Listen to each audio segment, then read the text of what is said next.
Welcome to the Strategy and Leadership Podcast, the podcast that brings you practical advice, lessons, and stories from senior leaders and thought leaders from around the world. The Strategy and Leadership Podcast is brought to you by SME Strategy, working with organizations around the world to create and implement their strategic plans. To learn more, visit SMEstrategy.net. And now, your host, Anthony Taylor.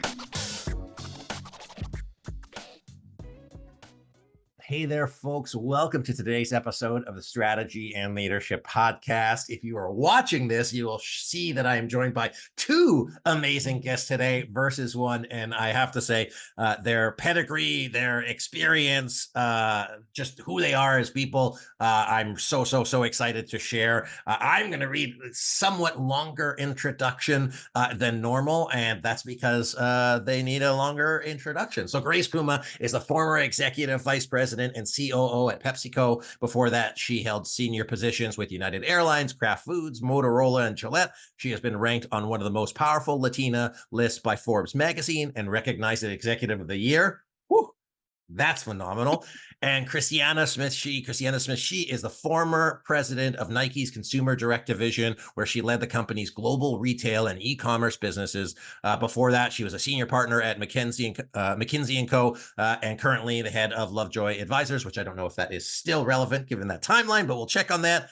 Christiana, Grace, thank you for gracing me with your presence today. I'm so excited to hear about your new book, Career Forward, and about each of you. So just thank you for joining me on the podcast today. Thank you. Look forward to it. Yep. Awesome. Pleasure to be here. So I asked, one of the first questions I got to ask these ladies when we first chatted, I said, hey, how did you get together? And they said, hey, we were both on a board together. We joined at the same time. And I just think it's so cool to make those partnerships. So before I ask about their kind of career trajectory, maybe Christiana, I'll start with you. Anything that you want to add in terms of your career experience, or another question you could say is just, who are you and what do you like outside of work? I would love to add to that. I think, we're all more than our resume on paper. I usually describe myself as the retail queen when I'm meeting new people in business, because my career, whether it was at McKinsey as an advisor or at Nike as a leader, has been in retail, whether it's stores or digital. And I absolutely love that space. I love product. I love design. I love merchandising. I love operations. So that's what gets me going, is basically anything and everything in that arena I find just fascinating. Excellent. And Grace, how about for you? So for me, it's a little different. I worked in a lot of different industries, and I intentionally thought that was beneficial. So airlines, which was a very unconventional move, big consumer product companies, technology. And what I liked and what drew me to those companies were really around transformation and the ability to contribute and learn in different companies, different cultures, different practices. So that's kind of my bigger picture when you kind of look back on my career. And then what I like to do is I like to work out. I love to hike. My husband and I enjoy spending time with friends and our dogs and travel, but very active lifestyle. Excellent. Well, I appreciate that. We'll have different lenses here. So both of you have had these, tremendous careers with these wonderful brands and admitted different kind of career paths. But we'll talk a little about thinking of career. But as you thought about your own leadership and your own growth, what were some of the I guess, guiding principles for you as you went through? What were some of the things that you really tried to focus on as you moved, whether that was in various industries or, in your case, Christiana, the retail segment? So Grace, I guess, what was the thought process as you went through your career, looking in all these various industries, and how did you use that to propel you forward? Yeah. So I think, when I look back at that, I would say, having confidence in what you know and what you don't know.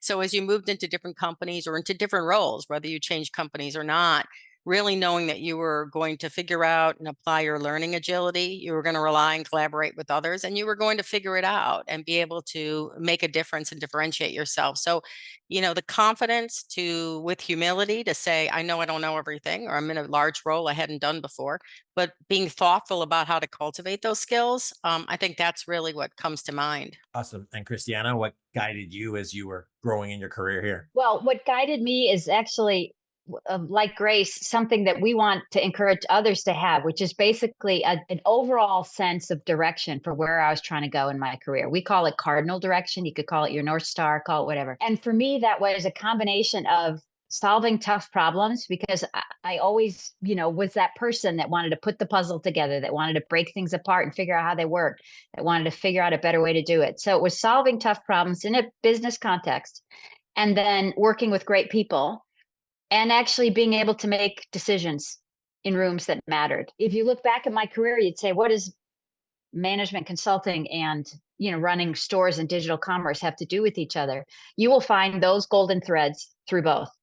Very fast moving industries, a lot of variety and change. I never did the same thing twice. And amazing, talented, high caliber people that I got to work with and eventually lead. So that was my cardinal direction that I was trying to pursue as I went. And it's what motivated me, got me out of bed every day. What I found interesting in both of you talked about great people and having the confidence, and as I wonder, having confidence is great, and then when you're in a room with great people, you're in these brands, you're in these positions, everybody is so successful, there's excellence around you. How do you tell yourself, hey, like, I belong here, I fit here, I am, I there's a reason I'm in this room, there's a reason I'm in this seat? Because I think it happens to everybody. What are some of those, couple things that you told yourself to kind of ground yourself in being able to make a difference in these groups of excellent people? Christiana, why don't I start with you? I think you kind of answered some of your own question, which is a lot of it is, what's the narrative that you run through your own head when you're in new situations and you're really stretching and testing yourself. And we actually talk a lot about that in the writing that we've done, because we want to differentiate, particularly for women, but for really anyone that feels kind of like they're the only in the room or the new kid in the room. We really feel like you've got, two metaphors that you'll hear people use, either imposter syndrome or fake it till you make it. And a lot of times people use those phrases interchangeably to describe how they feel when they're moving up into a new responsibility, or they're taking on a new project, or they move to a new company. We think they're two very different things. We are big fans of fake it till you make it, and I'll talk about that in a sec. We actually think that for all kinds of reasons, imposter syndrome is not a confidence building mentality, and you should avoid it at all costs, right? Okay, so why do we say that? Fake it till you make it is basically about telling yourself, I can do this. It's a script you just ran through. I am here for a reason. The people that put me here did not make a mistake. However, if I feel like there are things I don't know, or there are gaps in my skill set that I'm going to need for this new set of responsibilities, for this room that I'm in now, I'm going to make a plan, and I'm going to own filling in those gaps. So I'm still in charge, and I have the confidence that I will, in fact, learn what I need to learn to be successful in this current role, right? That's fake it till you make it. And we're okay with that. Put your hands on your hips, look in the mirror, do the power pose, whatever it takes, but back that up with the action steps of getting the experience or the knowledge or the connections or the support that you need to be successful. It's not enough to fake it. You've got to actually work actively on the things you need to do to make it. Yeah, I mean, I think we've talked about that in the book. I would add another element to it. I think when you find yourself walking into a room or getting in a new team or whatever it is for you, and you're surrounded by really smart or accomplished people, is remember they're people, okay? None of us are hatched into those positions. So they started somewhere, they grew. Whether they're humble or not is really irrelevant. It could be something that you can look at as intellectual food. It was really exciting. And I had the opportunity at a couple of different companies to work with some of the best in the industry. And it only raised my game. And I think if you approach it that way, you're actually embracing it from a pretty healthy place. And usually you find that, people are at the end of the day have the same foundation of why they're there and what they want to achieve. Well, I'll give you a couple of really, I was going to give some pragmatic tips, right? Things that Grace and I have talked about that we did. Number one, if you're in a meeting, speak up. You're in that room for a reason. People invited you to that meeting. Hold yourself accountable for participating. And I remember having to learn to do that when I was in grad school, because more than half my grade in that particular program was quote unquote class participation. I was not the most vocal person at that time. It's hard to believe now. I actually set myself a goal that I was going to speak at least once a week in every class, so that literally never a week would go by that the professor and my classmates did not hear my voice. My voice was shaking, the first couple of weeks when I would make myself do that. But after a while, I didn't have to keep track. I had made it a habit. And I think it's those kind of things that we encourage people to do, which is, again, in that spirit of, I know I have to fill in some gaps. Make yourself a commitment, hold yourself accountable that you will do things like commit to speaking up in the rooms that you're in because you're there for a reason. Like literally, don't let a meeting go by where you just took notes. I'm really curious because I hear, all of this experience and having gone through that. What was your hardest job? Like, what was that? Like now it might be, 5 or 10, or heck, maybe it was only 2 weeks ago that you had your hardest job. But what was the position that you were in that was the most challenging? Whether that was, you took a big growth step and you really stretched yourself, whether that was, your first one out of school. And tell me a time where you challenged or that you were challenged in your career or work. And either of you can go first, whichever one wants to share their hardest career moment. So I'll start. Actually, it wasn't the largest role, and it wasn't the role in the most complex company. And I think that's kind of important.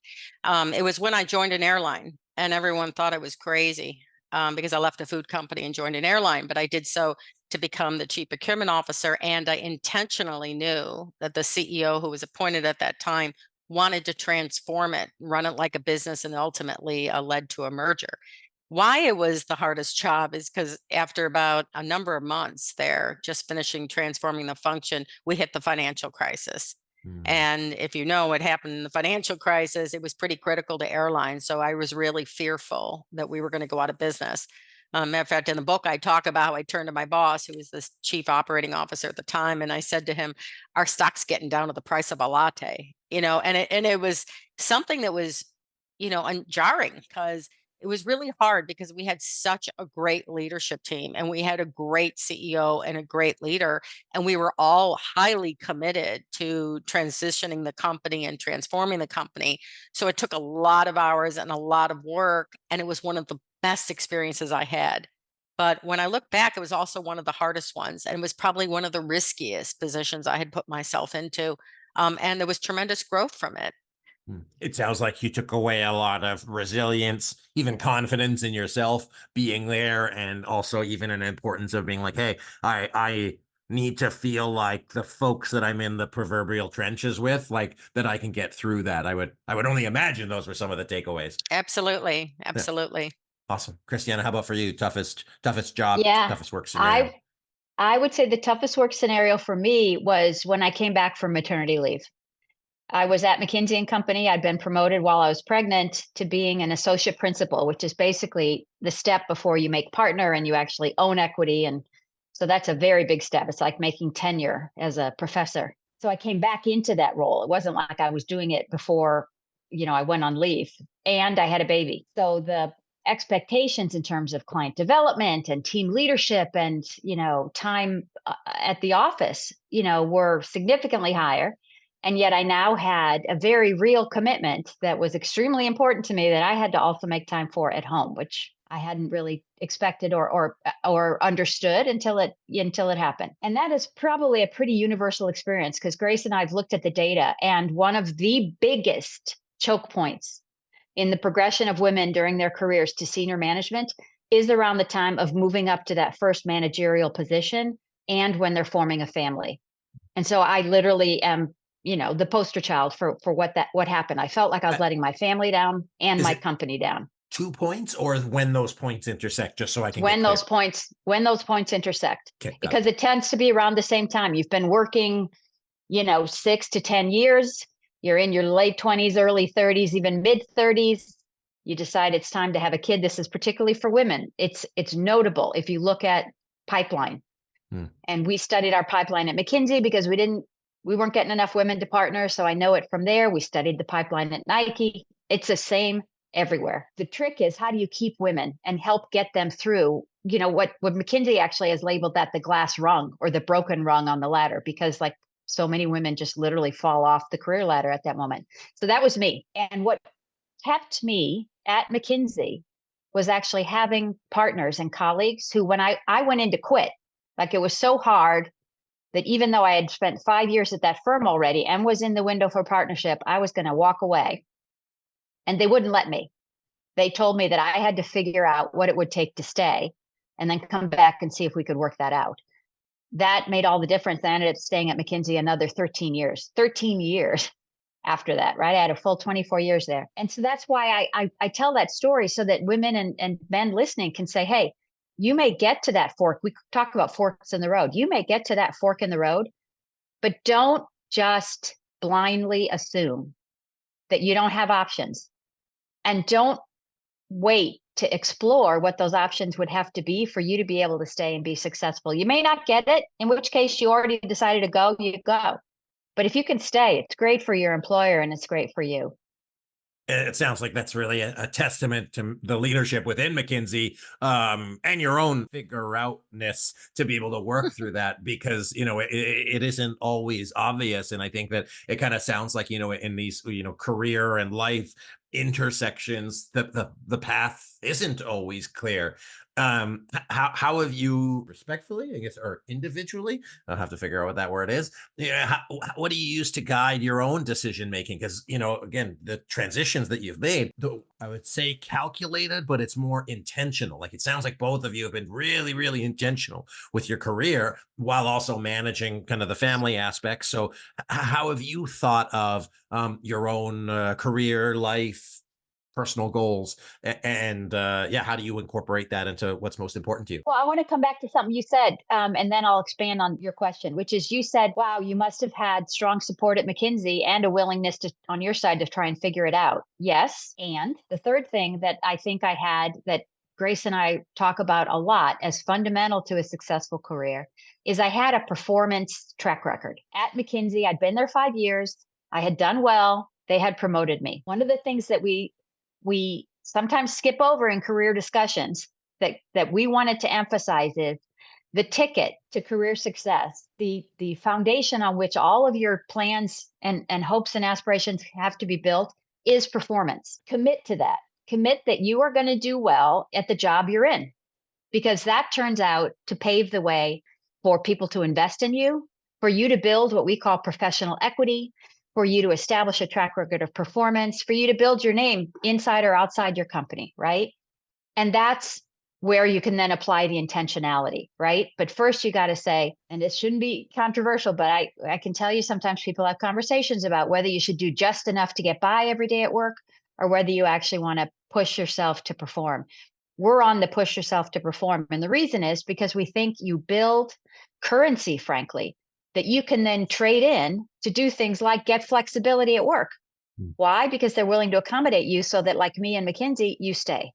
And I think that's where a lot of my intentionality came from, was really starting with that commitment to myself, that I would build that equity, and then learning along the way that I could actually use that to then adapt the working conditions to the things that I needed for my life. Grace, definitely want to come to you before I do. Just a wonder for both of you is, how do you keep track of that currency? I think gentlemen can be more boastful, and it's not to say that anybody should or shouldn't be anything, but I don't know if all folks approach their career being performance minded, distinct from like, hey, I have a CV and I have a body of work, distinct from I have outcomes that I've driven, I have performance measurement, I have stuff that I've moved. And I think that that is probably one of the ingredients that builds that stock within you, to be able to leverage that into future things. Again, intentionally, not necessarily calculated. I mean, I'm a strategic planner. I love strategically thinking how to get from point A to point B, so I'm all for it. But I might ask you about that later. But Grace, for you, what have you used to guide your decisions and help you find your north, or whatever direction you want to go? Well, the two conversations tie together. I mean, it does start with what it is that you aspire to do. And, life is a journey in these careers. You have a lot of different experiences. So you start to learn, what am I passionate about? What are the things that are important to me? What life stage am I on? And those shape kind of a background to the decisions you make. So when I made career decisions, I made them thinking through not just, and this is very important point in our book, it was never to chase the salary or the title.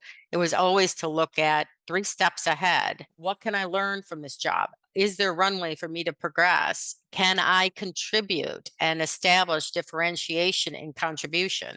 So it was a much more strategic perspective as I made each decision. It was never, just ad hoc or a short-term perspective. Now, with that comes what you talked about. It's also around thinking through the trade-offs. I can remember, for example, my daughter was in high school, and I always used to say my daughter was like an oak tree, and I'm like a potted plant. I can pick me up and move me anywhere, and I just flow with it. But with her, moving her in high school would have been a big issue because she required stability or would have benefited from stability. And at that point, I was being recruited very heavily for chief procurement officer jobs, but they were all out of state. And so there's a real example where I chose not to do that and to stay put for 2 or 3 extra years. But at the same time, I cultivated opportunities in Chicago and was able to land one of the most transformational jobs that I had in my career. So again, it's about being thoughtful and intentional. And that's what I've used, quite frankly, throughout my whole life. And I've been very grounded about that. Yeah. And I think it comes from the knowing or the foresight to say, hey, like if I'm going to be in a career for 40 years or whatever, not everybody has that skill, but I think it serves everybody to be, dare I say, career forward and really look at what those evolutions are so that you can set yourself up for it and really make sure that I think from what I see, there's folks who stay in jobs too long, not Mhm. because you need to hop, but you've kind of like lost your ability to make that next move. And it's not that you want to sit in a place change for change sake, but if you are trying to make that move, it's important. So I guess my next question is, I alluded to the fact of being able to capture your successes and the importance of taking stock of them as you use them to move forward in your careers. I also asked what your most challenging work assignment was. So what would you say is your most rewarding, most engaging? And it doesn't need to be necessarily financially driven, but what was the best job, role, project that you've had, and why are you most proud of it? And Grace, why don't I start with you? Yeah, I think it was at a particular point when I was going through a massive functional transformation. And what made it rewarding was the whole leadership team pulling together, seeing people grow outside their comfort zone. I'd fly out of bed in the morning, just excited to get in and put in that 12-hour day. So it's when you're working on something that is not only delivering key results, but establishing credibility for the team and in the company, and that only allowed more and more opportunities for people to do meaningful work. And so it's those elements that just give you more energy. And I would say that's probably my recall. Awesome. Christiana? I think for me, it was when I was leading the digital commerce team at Nike, which was only about 14 months of my overall, 30 something year career. But we kind of we had similar considerations to what Grace just talked about, which is we were trying to do something extraordinary. We were trying to put together a strategy to reposition the business and commit to exponential growth numbers that the commerce business had not seen before. We were chugging along at a nice rate, but nowhere near what the potential was, and definitely not close to where the best practice was in terms of where .coms were going. This was 2011, 2012, 2013. I mean, things were exploding. And we did it. We replatformed the site. It crashed. It went down. I mean, it's funny. You'd look back and say, what was so fun about that? We had, 2 a.m., 3 a.m., 6-hour long calls that we were doing to try to troubleshoot. We had unhappy customers. We had unhappy leaders that were my bosses, like the CEO. But we kept moving forward. And I remember telling the team from now on, every step we take is forward. We're not taking a step back. And just getting people energized and believing that they could do it, getting the investment that we needed, going all the way to the board, making the case for growth and then delivering that growth. What it ended up doing, besides propelling a lot of value creation for shareholders, was it really created the basis to change the career trajectory of a lot of people. And I think Grace mentioned this too, right? There were a number of people that reported to me that have gone on to become presidents of other businesses themselves in the 10 years since then. And what really was the shot in the arm for them in terms of their confidence, their awareness, their reputation, their impact was that 14-month period. There was a young lady recently that I interviewed on the podcast. I think her name was Christina, and pardon me, Christina, if it is Christina, if I forgot what it was. That her role, what she liked out of her job, was just being able to move projects continuously, put herself in an area that she was uncomfortable, but that there was a lot of growth opportunity. So either she's seen your book, or probably not, but she will. Or she has what we call the career forward mindset. That's exactly how we like people to think about it. I would absolutely think she does. So what would you tell someone that is not jazzed about their career, and they are in their work, they are kind of showing up, they're doing the kind of minimum, they're getting by, whether they are kind of like mid or late career? What would you tell them? Would you encourage them to, find a different career? What would you say, I guess, would be my question. I won't try to answer it myself. Christiana, what would you tell somebody who wasn't getting out of bed jazzed and wasn't doing extraordinary work? Grace, I think, is the first person that coined a phrase called benevolent stagnation, which describes a lot of folks in that career moment. If you're lucky, you're stagnating in a place where you've got an okay income, maybe even a really good income. You have an okay job, maybe even a really good job, but you don't see things changing. Our question to the individual then is to say, hey, it's time to do some self-reflection, and it's time to do some introspection. Is this what you want? Because it really starts with, do you want something different? And we firmly believe that at any stage of your career, you can ask yourself that question, go through the process of figuring out what it is you do want, and put together an action plan that you can follow to start to change the trajectory of your career. And we have lots of examples of midlife women. Many of my friends, age 50, right, is really not too late. It's been proven now. There are women who, we talked to even on these podcasts, who started, a podcast business, or who started publishing, or who began teaching, or who quit and went into nonprofit. It's more whether you're willing to do the hard work to connect the dots to get there. So let's say that you've been drifting for a while, and we both have had employees that have come to us with this situation, right? Someone comes to you and says, yeah, I kind of realized I get 3% every year. My responsibilities haven't changed that much. I always deliver what I'm asked to deliver, but is this all there is? And what we would say is, where do you want to go? What do you want to do? Who do you want to be? Are you working with the people you want? Are you solving the problems you want? Do you appreciate and get excited by the impact you're having on the world? Those are the kind of questions we think you have to ask yourself to decide whether your cardinal direction, frankly, needs to be reset. And if it does, then you still got to own working out what your action plan is so you can get from here to there. Grace? What do you think, Grace?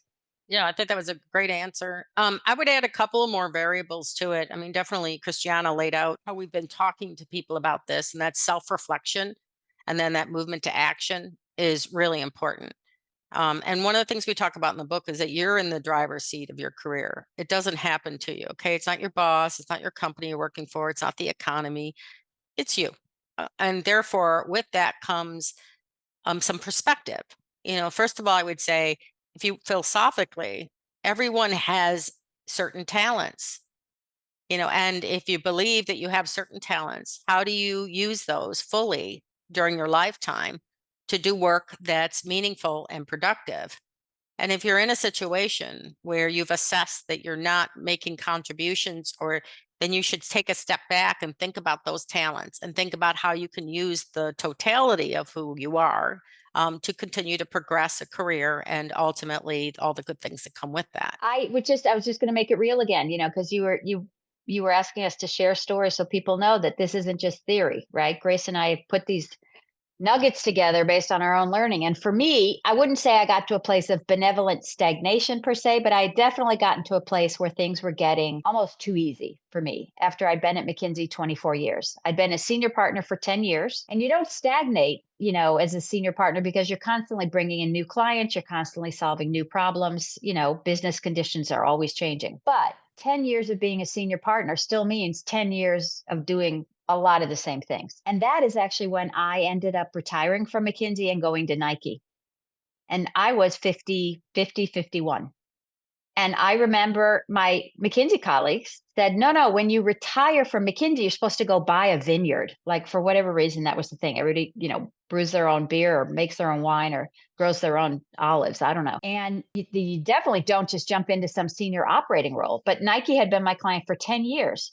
And when I let them know that I was thinking of retiring, but I actually wanted to retire into an operating role because they knew me and because we'd had a chance to see each other over a long period of time, they were willing to take a chance on me and I was willing to take a chance on them. So back to Grace's point about risk, at 50 or 51, how many people feel like they can take a risk? Honestly, I didn't feel it was that risky. And if I had not made that change at that time, I think I probably would have stagnated. I also think that people have to realize that stagnation is risky. So what you're perceiving as not risky, and we've seen people in our careers, they're usually the ones that are blindsided when a layoff comes and they lose their job because they've been busy and they've been getting good performance reviews and they're making good money. And what people have to realize is that if you're not progressing and you're not growing, just as an individual, professionally, your capabilities are not growing, you're likely to be at a greater risk in any organization because other people are growing and it's a very competitive environment. So what can feel like security and safety and familiarity can actually double down on being much, much more risky for you. A really good point. What came, so my wife just came off mat leave not long ago, and so that balance of like, hey, the perception of growth during mat leave, I mean, hell, that's like a hard job. So if anybody thinks that's less work, you got another thing coming. So that's a hard job raising a kid. But yeah, that recognition of, hey, are you growing or not growing, and like, how do you describe that and how do you show that off? I would love to go down that path, but I only have time for kind of one more question. And my last question is, last-ish, is let's say there are folks listening to this, they might be early career, they might be late career, and they would like to do more work on boards and with organizations and have more governance. And that's where they would like their career trajectory to go. What is your best piece of advice or best thing that you did that has supported you in getting into those board type roles? And whichever one of you wants to go first. First of all, I made a point to be able to go on nonprofit boards, started to learn the early skills of working on a board, governance versus operating role type of thing, how decisions were made with different groups of people that don't run the company. And then I was able to progress through networking, heavily through networking. I was given opportunities as well as through career equity. Getting in those larger roles opens up doors for you to be looked at. Building your career equity, building your reputation allows you to be looked at for those positions. And then I was able to progress through a number of different corporate boards. Yeah, I just add, practically speaking, one of the most important things you could do is let your network know that you're interested in a board role, whether it's starting in a nonprofit or maybe a private company board, or you've done some of that and you're ready for a public company board. So that would be one thing. I call it activating the nodes. If you think about your network as literally an electronic kind of field, you want to actually light those up and tell people not just that you're interested, but why you think you're ready and what your qualifications would be. Because more than half the time, I think a first board seat comes through someone you know. And for me, it was a former McKinsey colleague of mine who knew that I had retired from the firm and was working in industry now. And so could serve on a board. As a consultant, you can't because you got conflicts everywhere. But I was working in a company now, so I could serve on a board. And she heard from someone she was on a board with that on another board, blah, blah, blah, they were looking, woman, retail, and it lit up because she knew that I was actually in a place where I'd be interested and ready. And I've heard stories from women, so many that have found it. So first of all, you let the people you work with know, you let your managers, bosses know, you let recruiters who call you know, et cetera. The second thing is take advantage of opportunities you have to watch boards working in your current situation, because it really matters. If you have a chance to present to the board, do it. If the board will let you be a fly on the wall at your company and sit in on a meeting or watch a committee or understand their discussions, do it. Because it's different when you're actually responsible for governing a company. It's different from when you're there working and helping to run the company. And that's one of the things you need to learn. And why not learn it at home, so to speak? I love that. Awesome. Well, unfortunately, that's all the time we have for today. Although there's, hours and hours of stuff I'm sure you could share, but it'll be great for our listeners if they want to learn more about you to pick up your book. So as the last work, Grace, and of course, Christiana, you'll get a chance. What do you want to tell our audience, and how can people connect with you if they'd like to do so? Sure. Well, we have a website on careerforwardbook.com, and it'll lead you to where we're speaking and also where you can buy the book, which is pretty much at any retailer, Target, Amazon, etc. And the book comes out tomorrow. Which as of recording will be February 20th. So I'll try to get that out as soon as Sorry. possible. No, it's okay. It's good.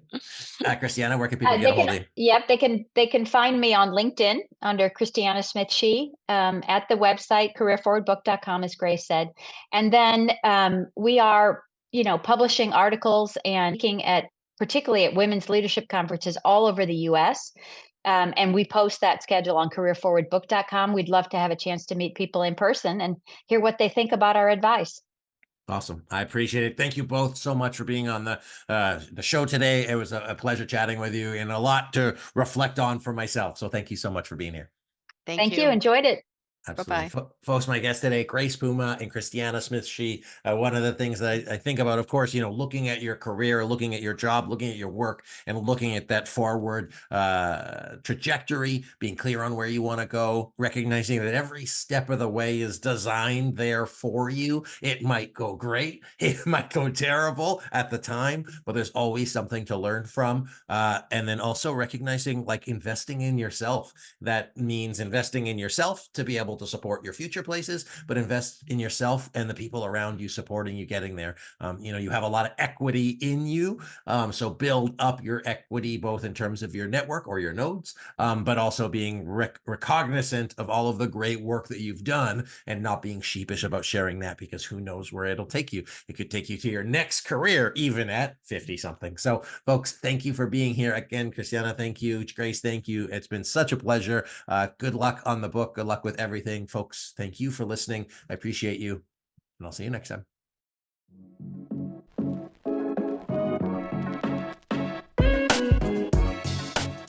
Thanks for listening to today's episode of the Strategy and Leadership Podcast. Be sure to subscribe so you don't miss a single episode. And if you enjoyed today's episode, please consider giving us a review. We appreciate you listening and following along, and we hope you have a wonderful rest of the day. And as Anthony says, until next time.